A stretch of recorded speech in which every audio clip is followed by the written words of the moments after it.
Passar a palavra ao último orador do grande expediente, o ilustre deputado José Aníbal. Antes, porém, agradecer a presença dos estudantes e das pessoas do curso fundamental de Planaltina, Distrito Federal. Nós ficamos felizes com a presença dos ilustres estudantes. Agora sim, concedemos a palavra ao deputado José Aníbal e, com muito prazer e alegria, transmito a presidência ao eminente deputado Isalci. Muito obrigado, deputado. Muito obrigado ao deputado Isalci, que preside essa sessão. Eu reassumi há poucos dias o mandato de deputado federal e, depois de três anos e 3 meses como secretário de Energia de São Paulo, eu gostaria, em primeiro lugar, justamente de destacar rapidamente, prestando contas à casa e à sociedade, da razão dessa minha ausência, durante 3 anos e 3 meses.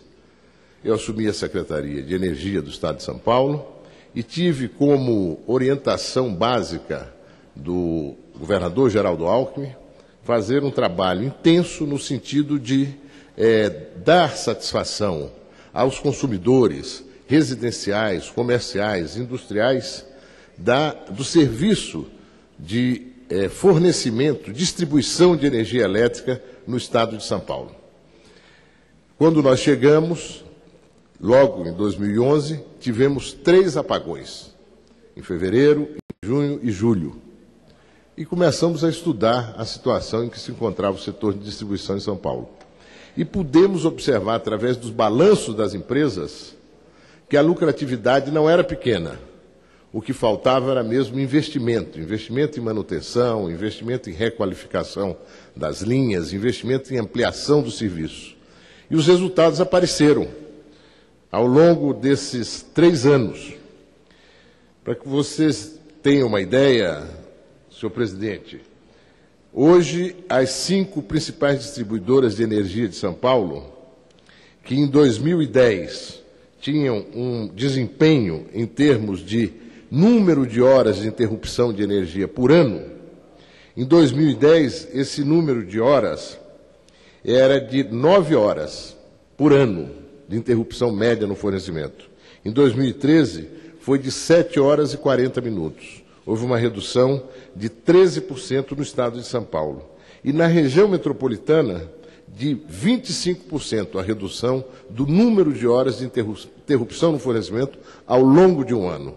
Do mesmo modo, o número de vezes em que a energia foi interrompida, em 2010, uma média de 5,5 vezes por ano. Em 2013, uma média de 4,5 vezes por ano. É uma discussão técnica, mas que resulta de forma bem objetiva em que as 5 principais distribuidoras de energia de São Paulo são as 5 primeiras, do ponto de vista nacional, em termos de menor tempo de interrupção no fornecimento de energia.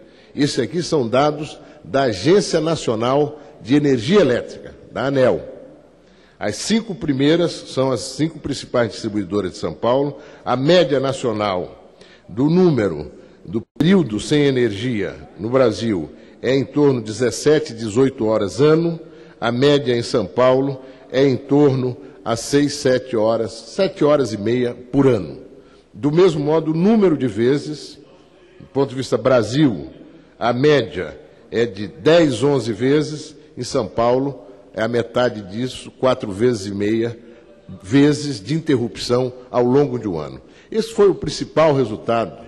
A relação da sociedade com energia é o interruptor, não é? É você tocar o interruptor e a luz acender. Toda vez que isso não acontece, há problemas e cabe ao poder público, que tem a competência de fiscalizar, de regulamentar, e no caso de energia elétrica, nós temos em São Paulo a fiscalização por delegação da ANEEL, de fazer a sua parte, de fazer com que os concessionários realmente tenham como centralidade da sua ação a qualidade do serviço que prestam à população. Foi um resultado muito positivo e, além disso, nós ampliamos muito as prospecções, as iniciativas para estimular o desenvolvimento da energia renovável no Estado de São Paulo. Energia renovável no mundo hoje, do total de energia produzida, é 12,5%. No Brasil, já estamos em 45%. No estado de São Paulo, já estamos em 56%, chegando em 57%. É preciso ampliar isso. Fizemos um Plano Paulista de Energia com horizonte de 2020, reunindo pessoas de notório saber, universidade, professor Goldenberg, professor Hildo Sauer, enfim, vários professores, representantes do setor privado, representantes de entidades, dos trabalhadores do setor elétrico. Fizemos esse plano projetado 2020, ampliando a participação das energias renováveis na nossa matriz energética, com um horizonte possível de 69% de renováveis em 2020. Além disso, fizemos o Atlas Eólico para prospectar as possibilidades de geração de energia dos ventos, a energia eólica. Também fizemos um Atlas Solar para a implantação de energia fotovoltaica e vimos também desenvolvemos um roteiro para a exploração dos potenciais hídricos remanescentes de São Paulo. Isso tudo está dando origem a novos investimentos. Foi um trabalho estimulante, não é? Com uma limitação central. E aí passo a um outro tema, senhor presidente. A limitação central foi a ausência de política e de planejamento do governo federal em matéria de energia. Nós temos hoje no Brasil uma situação, do ponto de vista de energia, que é uma situação muito difícil e muito danosa ao interesse público. Desde que o governo fez a medida provisória 579 e a aprovou aqui sem admitir nenhuma emenda, à exceção de uma, não é? Entre as 400 que foram apresentadas, só tivemos o agravamento da crise do setor elétrico e do setor de energia de um modo geral.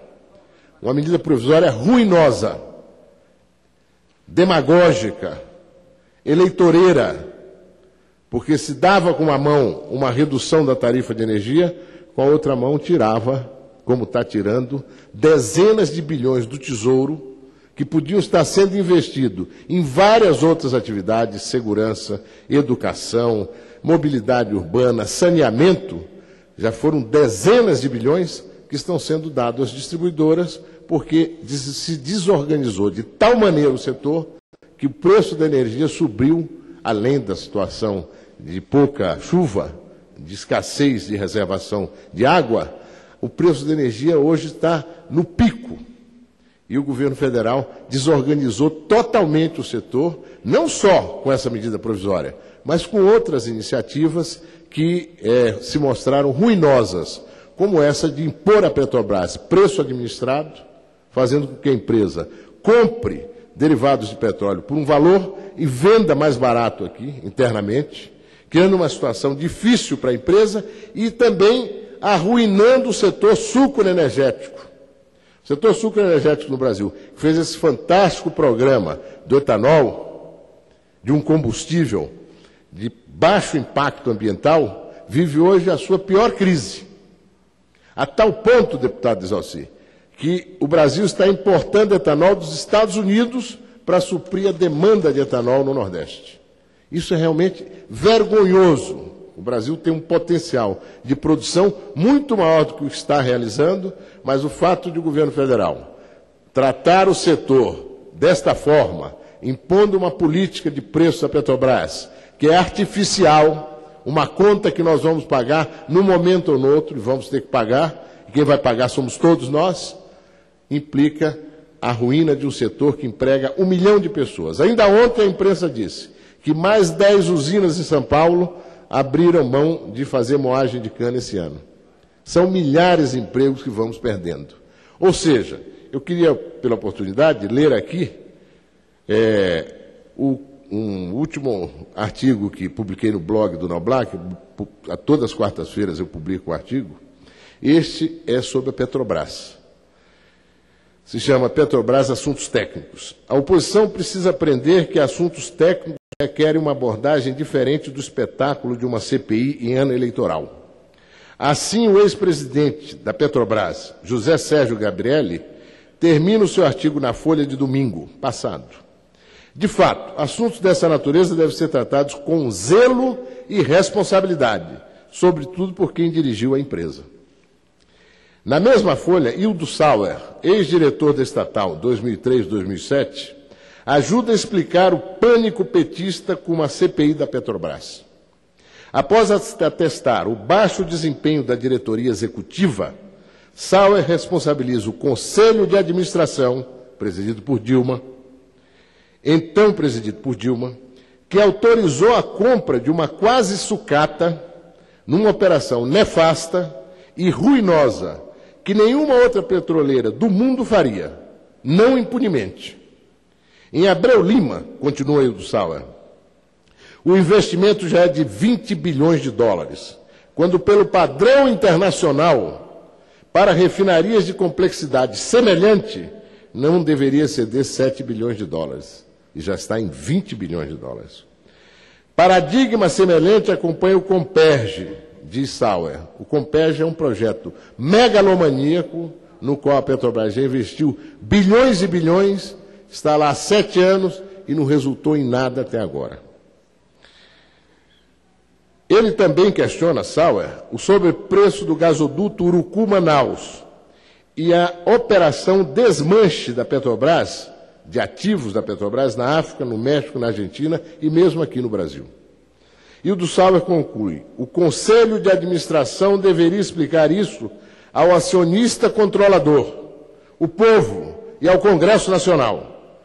Mas há como explicar que a empresa tenha perdido 2/3 do seu valor nos últimos anos? Que após a patriotada da autossuficiência passou a patinar na produção de petróleo? A produção está estagnada há anos. Por isso, Lula já deixou claro, uma CPI como esta, nem pensar. Não é só a Passadina, é Abreu Lima, é o gasoduto no Amazonas, é o Comperge, é o preço administrado que impõe prejuízos bilionários à Petrobras. Obra iniciada, mas não concluída, me lembra o saudoso Mário Covas. Ele dizia que aplicar recursos públicos em projetos sem data para a conclusão é uma forma de favorecer a corrupção. Para piorar, o governo tem reservado à Petrobras uma política nefasta de preços administrados, vendendo combustíveis abaixo do preço de custo. Mesmo Luiz Gonzaga Beluso, economista menos crítico ao governo, criticou o represamento da inflação em entrevista ao Estadão. Quanto mais você demorar para ajustar, pior, disse ele, e conclui. Essa ideia de segurar as tarifas foi aplicada nos anos 70 e deu no que deu. Inflação descontrolada. Os malfeitos desse governo têm proporções nunca antes vistas neste país. Os desvios têm custos inestimáveis. O tutor da presidente pede que ela vá para a ofensiva. Vamos esperar que seja para esclarecer, mudar rumos e não seguir na construção de um desastre movido pelo engodo e a demagogia, dependente exclusivamente de um projeto de poder em que tudo vale. Senhor presidente, eu oportunamente vou me estender mais sobre a situação grave que o país enfrenta hoje na economia. Mas eu queria destinar a outra parte do meu tempo a uma situação que precisa ser do conhecimento dessa casa. Aquilo que eu chamo um novo dossiê petista contra adversários políticos para difamar, jogar lama, tentar destruir reputações. Senhor presidente, 5 dias após a prisão dos mensaleiros, que foi no dia 15 de novembro, no dia 21 de novembro, o jornal Estado de São Paulo publica uma matéria com base num texto anônimo, falso, eu tenho todos esses documentos aqui, sem assinatura, incriminando uma série de políticos. Esse documento, supostamente, era a tradução de um texto em inglês. E depois foi-se ver, logo em seguida, que era uma tradução adulterada. O original não constava nome de nenhum político. Esta folha vazada, por quem nós vamos ver logo em seguida, ela tinha como propósito, primeiro, contrabalançar, digamos assim, a prisão de mensaleiros e, segundo, agredir oposicionistas. Tentar jogar lama, difamar. Logo em seguida, senhor presidente, eu próprio reagi com uma nota pública dizendo que nunca ouvi o suposto delator, nunca vi, nem ouvi, nem falei. Coisa que ele próprio comprova. Ele próprio depois diz que nunca conseguiu falar comigo. Ele próprio diz, inclusive, que aquele texto adulterado não foi de sua autoria. Mas, felizmente, o parlamento chamou a esta casa o senhor ministro da Justiça. E ele aqui veio, uma semana, 10 dias depois da publicação desta carta apócrifa, anônima. E ele aqui tentou se justificar, dizendo que ele foi o portador desta carta anônima, apócrifa, para o inquérito que corria na Polícia Federal em torno a cartel de empresas em São Paulo, Siemens e outras. E que ele recebeu esse texto do deputado Simão Pedro, deputado estadual lá de São Paulo, em maio do ano passado, e o recebeu na sua casa, não achou necessário registrar a recepção, pegou o texto e achou que devia encaminhá-lo à Polícia Federal para ver se tinha alguma procedência naquele inquérito que estava sendo feito. O ministro foi de uma placidez, como se tudo isso fosse normal. Não, nada é normal. O ministro prevaricou. O ministro da Justiça tem o dever, a obrigação, ao receber um texto desse, de registrar a recepção do texto. O ministro da Justiça tem a obrigação de acordo com a sua função, dar um tratamento absolutamente transparente, um tratamento sobre o qual não pese nenhuma dúvida em matérias dessa natureza. Eu imagino, deputado Exalci, que nenhum outro ministro da Justiça do Brasil se prestaria a ser transportador de dossiê anônimo, falso, apócrifo, para tentar difamar adversários e colocá-lo no inquérito da Polícia Federal. Mais grave que isso, a Polícia Federal, logo em seguida, registrou que recebeu esses documentos do CAD. A impressão que eu tenho é que o CAD disse, não, eu não quero entrar nessa farsa. Inventem outra história. E o ministro assumiu que foi ele que transportou e entregou para o CAD, para a Polícia Federal. Mais que isso, o ministro disse que não registrou a recepção do documento, porque o ministério dele vaza tudo. Eu acho que ele é o primeiro vazador.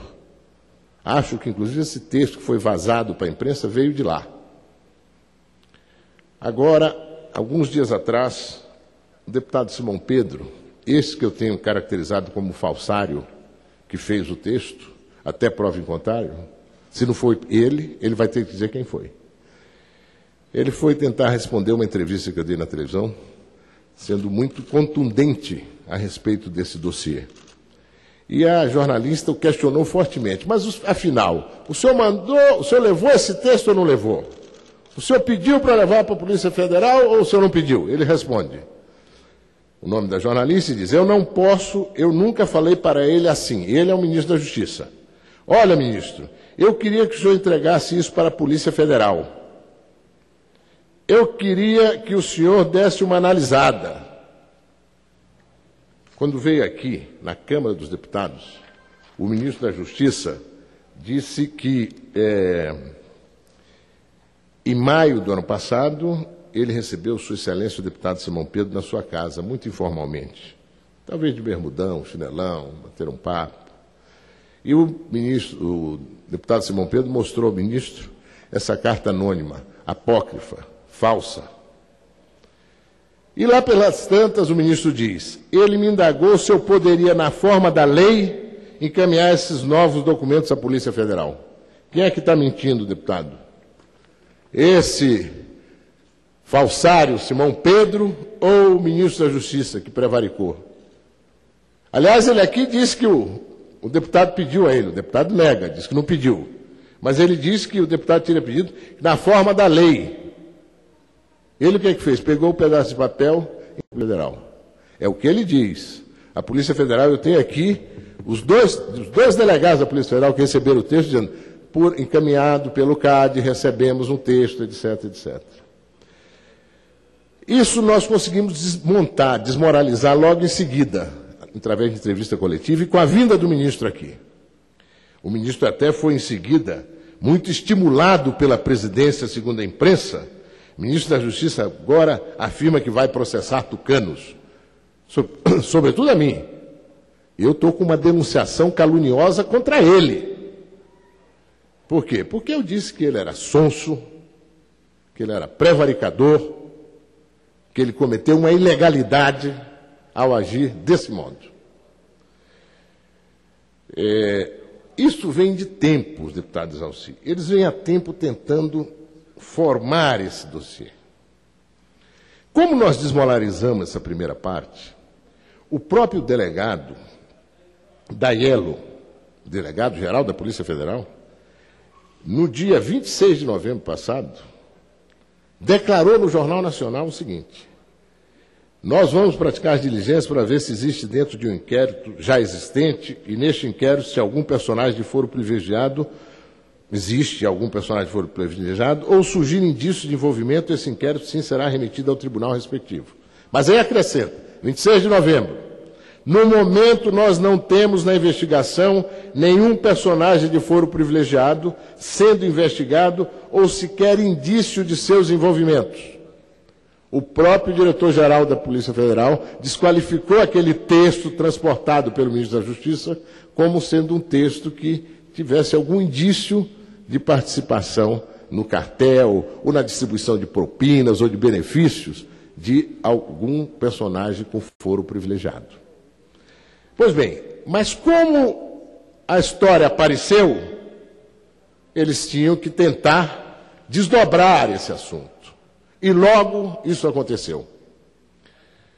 O delinquente delator das Siemens, que tem uma delação premiada, Everton Heinheimer, um bandido, há 150 dias desde que isso começou, ele não aparece.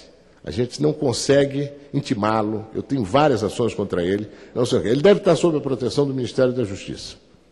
Eu já pedi, inclusive, ao Procurador-Geral que impeça que ele saia do Brasil, porque ele tem dupla cidadania, ele tem passaporte alemão. Que mantenha-o aqui, porque este é um bandido que tem que estar na cadeia, pelas difamações, pelas calúnias. Mas o delegado da Polícia Federal em São Paulo reinquiriu o bandido, e o bandido encontrou uma nova versão. Falou que ele lidava com um deputado lá e que foi sugerido a ele que falasse comigo. E que ele nunca conseguiu falar comigo, mas conseguiu falar com um assessor meu. Eu desmenti tudo, em notas para a imprensa. O cidadão nunca foi meu assessor, o mencionado, nunca. Aqui eu tenho a relação de todos os meus assessores, desde que eu entrei nesta casa em 93 e das vezes que fui secretário de São Paulo 2 vezes e vereador o mais votado da capital. Pois bem, desmentido feito, de qualquer maneira, o delegado pediu ao juiz e à procuradora em São Paulo para que mandasse o inquérito para Brasília, porque aquilo constituíam indícios que precisavam ser apurados. A procuradora disse exatamente o seguinte: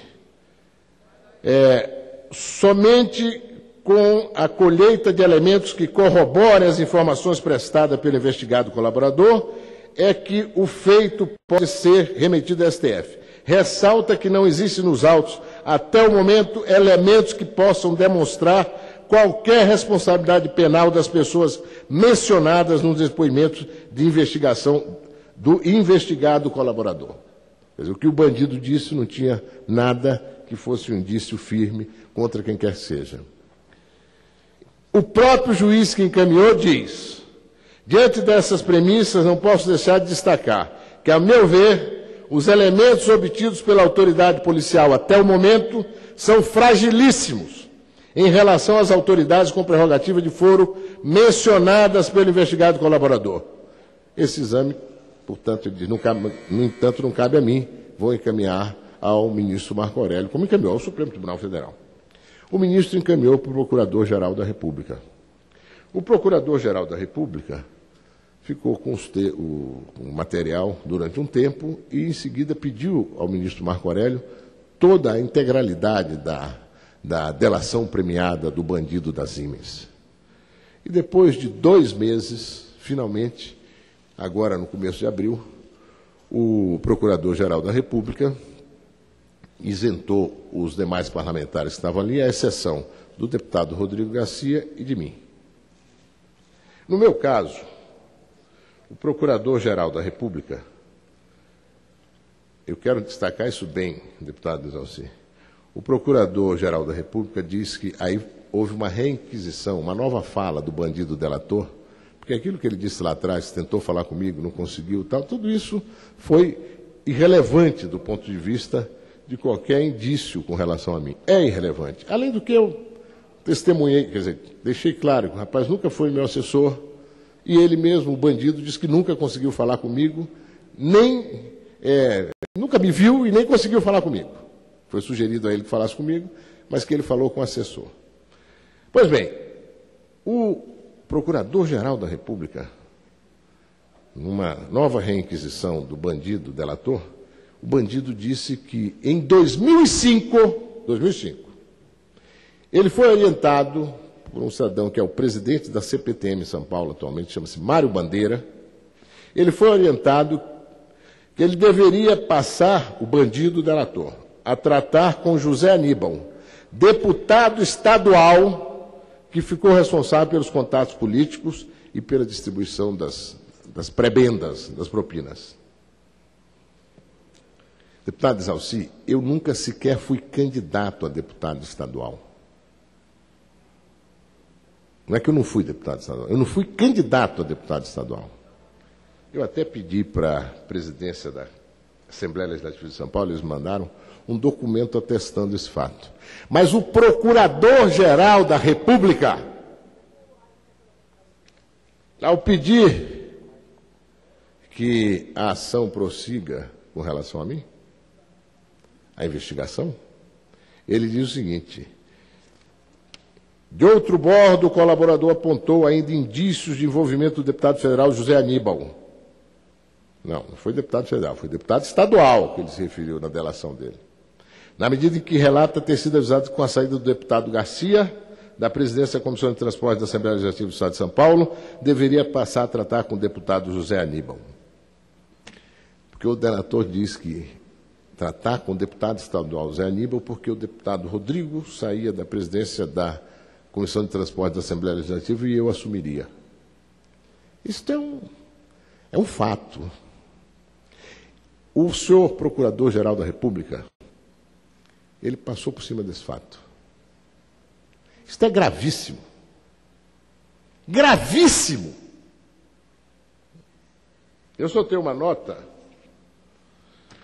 deputado Exalci, no mesmo dia, dizendo o seguinte: é temerária e extremamente perigosa para a democracia brasileira a manifestação do Procurador-Geral da República. Ele toma como base, sem qualquer esforço de averiguação, erros factuais fabricados por uma máquina de destruição de reputações liderada pelo ministro da Justiça, José Eduardo Martins Cardoso.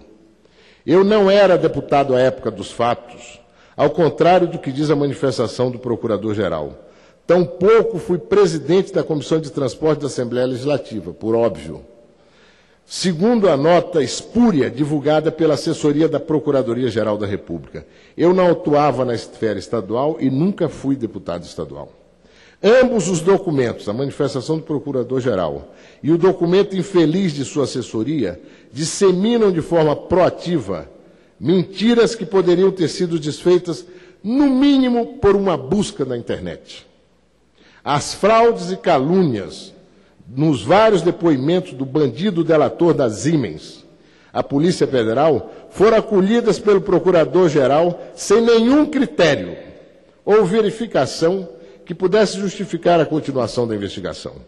Confio que o ministro Marco Aurélio Mello vai reconhecer erros factuais e desfazer as calúnias, todas elas já desqualificadas por mim, de mais esse dossiê petista. Eu apresento fatos, deputado Exalci.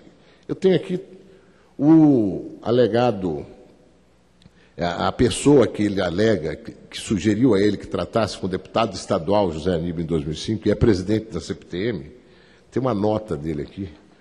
Quanto ao deputado José Aníbal, não o conhecia à época, só vinha conhecê-lo em 2011, quando assumiu a Secretaria de Energia. Saliento que até o momento não fui intimado para prestar depoimento na PF a respeito do caso tratado neste inquérito. Contudo, estou à disposição das autoridades para a careação com o senhor Everton, o bandido, em qualquer tempo e lugar. Mas eles não fazem. Eles querem deixar isso pairando.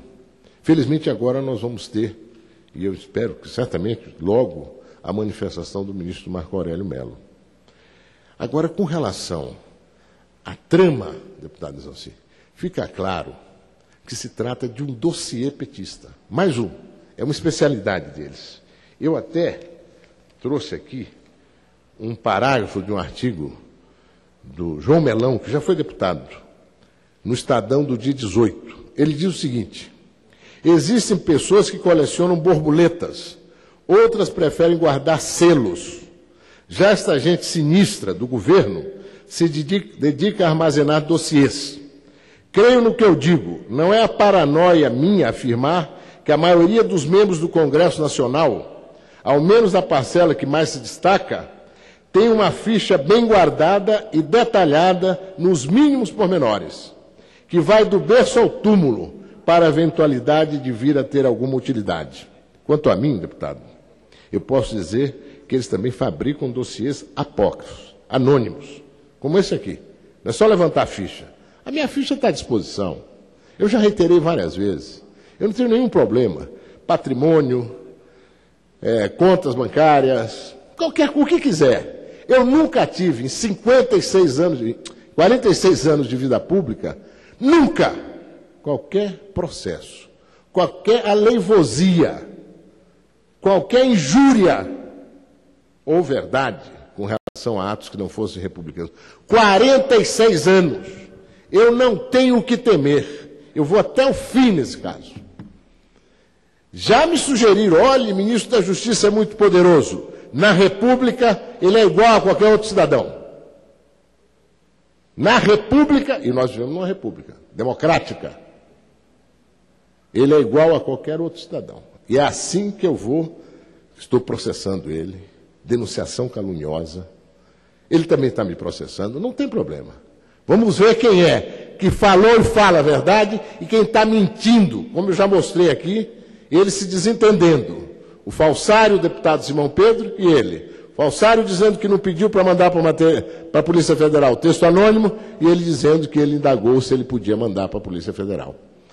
Mas, além disso, deputado Exauci, eu queria, mais uma vez, insistir nesse ponto com relativo ao Procurador-Geral.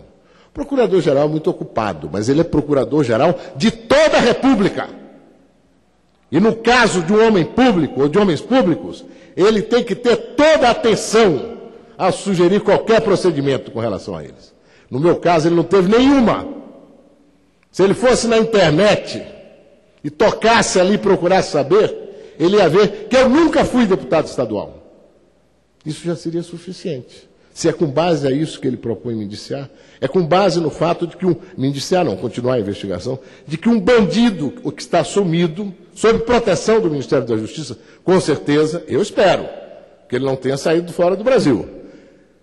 Ele teria ido ver. Se aí, olha, ele não era deputado estadual. Como é que ele pode ser presidente de comissão de transporte da Assembleia Legislativa? Isso é gravíssimo.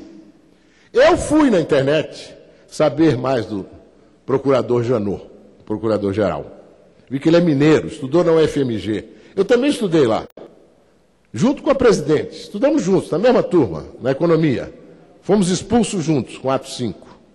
Ele foi depois, se formou. Fui até numa enciclopédia, saber se o procurador-geral já estava na enciclopédia. Ele não está. Ainda. Espero que um dia esteja, por méritos.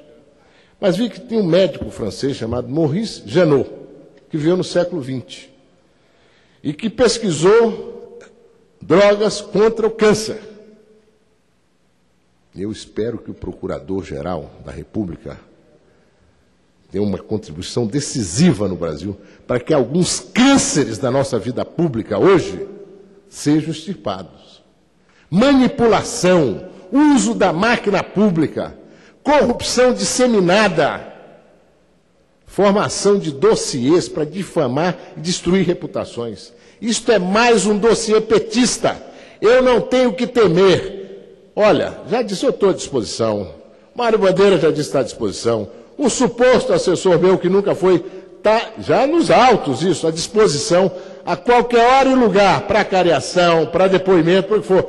Mas eles querem empurrar. Eles querem deixar isso passar. Eles talvez imaginassem que eu ia...